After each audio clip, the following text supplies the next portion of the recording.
training program of most high school students.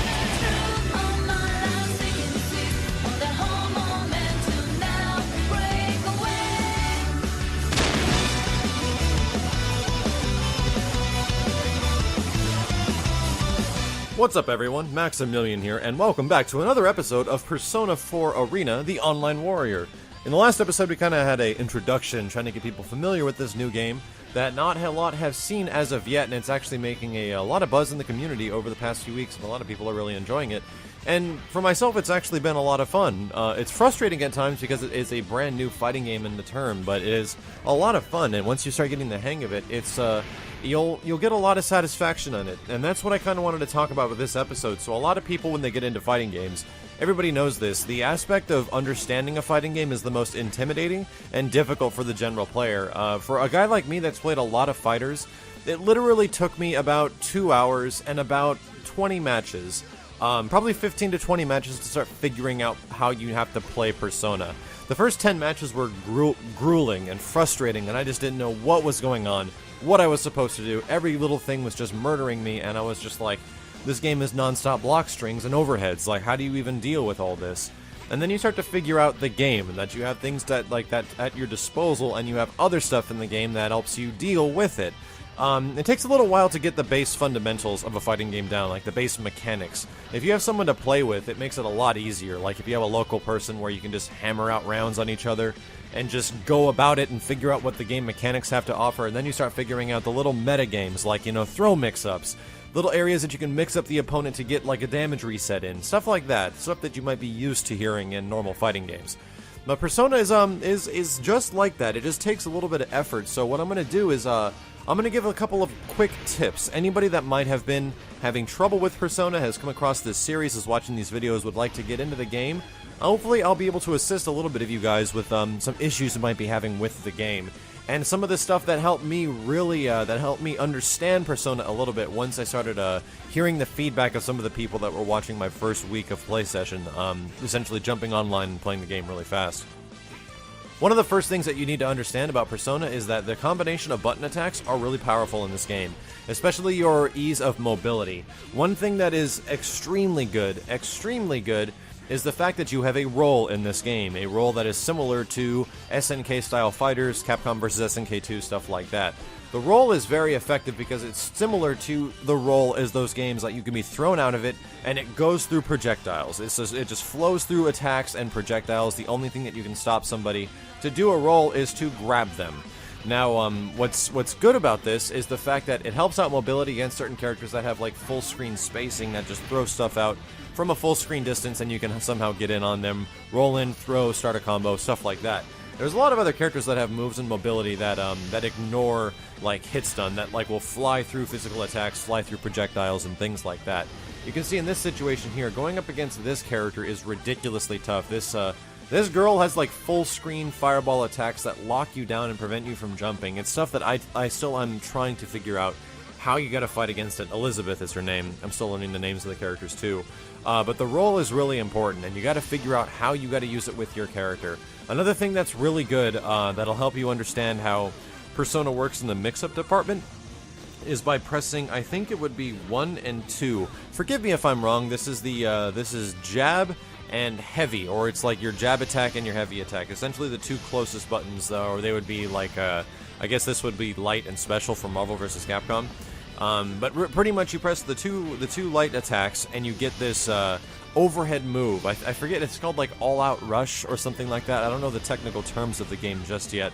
Essentially, I think for the majority of characters, or at least with Akihiko, it's an overhead where you rush in, you press the same two buttons repeatedly, and you can get up to 16 hits, and you go into a launcher at the very end by pressing it's Y on the Xbox controller, so that would be I think 3 is the notation for it. So anyway, you go into like an air combo at that point, and you straight get a whole new chance. The nice thing about it is that some of them have armor to them, like you can only hit them out of them, like you can't like directly hit somebody out of it, you actually have to like predict it and block it, and then punish it. Other than that, you get like a 3 huge air combo that leads into like an aerial rave similar to Marvel vs. Capcom, and it's straight good damage. Like it's really good, it's a good mix-up, and you see even high-level competitors still using it. The other thing to note, as I'm looking at the visuals right now on the screen, that's really important is that you're going to take a lot of block stun, and there's a lot of block strings in this game, especially with characters who have really effective personas. You're just going to be blocking forever, and bursting is really important. So you get this meter at the top right, which is what that B is, and it recovers over time. I'm not too sure the technicality of how fast it recovers, but bursting is another thing to really, really look out for. I think that's pressing all 3 of your attack buttons at the same time. It's essentially pressing like all the face buttons, and your character explodes for a temporary period of time, knocking your opponent back if they're in the middle of a combo. Essentially, it prevents your opposition from completing a combo, and this is necessary. This has kind of been a mechanic that's been in the Guilty Gear series for quite some time, and Arc System Works games alike, like BlazBlue and stuff like that. It's kind of necessary because you have pretty long combos in this game, especially for like some other characters. There's other things that are similar to it, like the one more time mechanic, which essentially allows you to, if you're in a combo, cancel like the state of which you're in the combo, like an FADC, for example, from like Street Fighter, but a lot easier to do. And essentially cancel the animation of one move and go right into another one, making your combos longer and do more damage at the cost of I think it's meter. I'm actually not too sure for that one. I haven't found a way to use that one effectively just yet, so I'll get back to you guys on that. But bursting is extremely important. Recognizing the best time to burst is also important too. It's also the fact that when you burst early, it can build up again so you can get another one later, so you might not want to hold on to it too long. At least that's what I've somewhat figured out over the little bit of time I was playing the game. These are all universal attacks, by the way, between like all the characters have these at their disposal, all of these like base system mechanics. The next most important one is this uppercut, or I forget what the actual technical term once again is. It might be all-out attack, or I might have been calling the other one that. But it's essentially a unsafe uppercut, but if it lands, it gets you out of a situation. You'll see characters throw this around quite a bit. Like on jump-in attacks, it can be really good. You uppercut your opponent right out of the sky. I believe the notation for it is 2 and 4 at the same time. And with Akihiko, it's pretty good because it's kind of hard to punish his. And his is pretty powerful as well. So there's other characters like you, as we're seeing on the screen right now. There is his right there, that huge vertical slash where he throws his sword straight up into the air, flying into the sky, and it's ridiculously unsafe. It's like an invincible uppercut, and it allows you to get out of jail free just for a second. But it's not out of jail free, I apologize. It is at a cost if you totally miss, so it is a huge risk, and I think that's actually in the title of it. It's like risk something. So that's a couple of the base mechanics that you kind of need to start using in this game.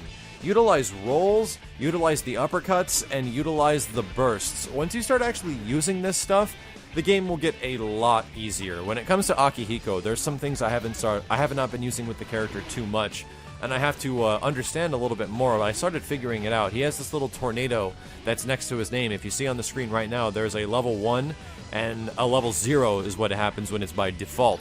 And when your character does like a ducking roll, like Akihiko is a command ducking roll, where he moves in on your opposition and he can weave and bob and juke in.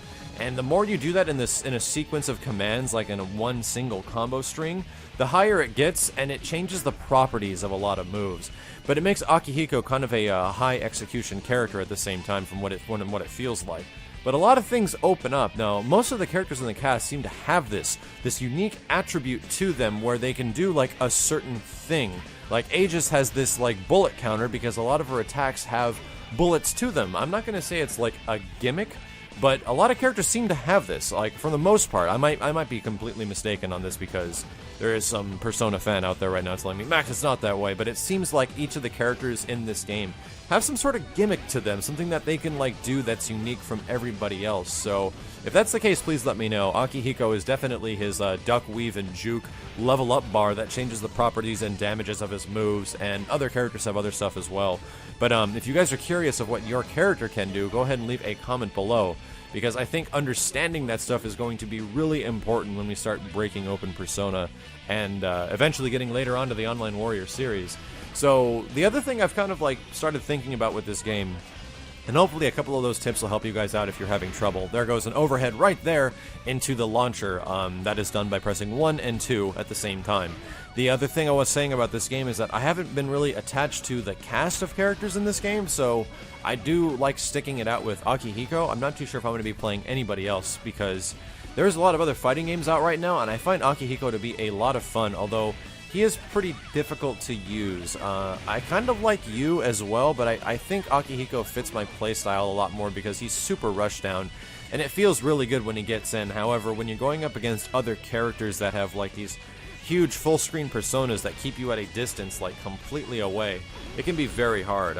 The other mechanic I kind of wanted to talk about that I keep forgetting about is alpha counters. So this game does absolutely have alpha counters as I eat an uppercut and then trade another uppercut with him. You see how those jumping in attacks are being traded with uppercuts? That's really important because uppercuts are that good and they have that much like, what's it called? Invincibility and priority to them, so you gotta remember that. I think this is Naoto, and I have absolutely no idea what to do against this character. It blows my mind. She is a trap, full-screen lockdown character. Dude, I have no clue what I'm supposed to do. I might have been just going up against a guy who's extremely good. Nonetheless, I'm trying to find another character in the cast that I kind of want to play as, because Akihiko does seem a little bit difficult, especially for a newcomer.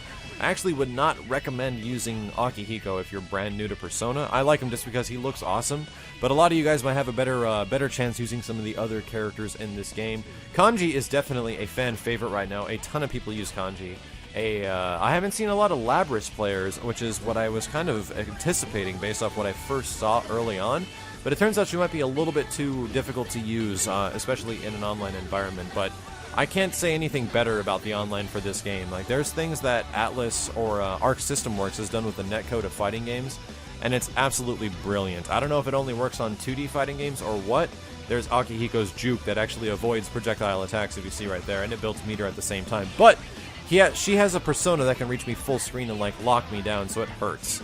So if you guys have any questions for Persona 4 Arena, go ahead and leave a comment below, and hopefully somebody else that is a little bit more educated than myself can hopefully help you out, or I can address them in a later episode. If you enjoyed the matches or the conversation, please leave a thumbs up below. But my name is Maximilian, and I'll see you guys next time.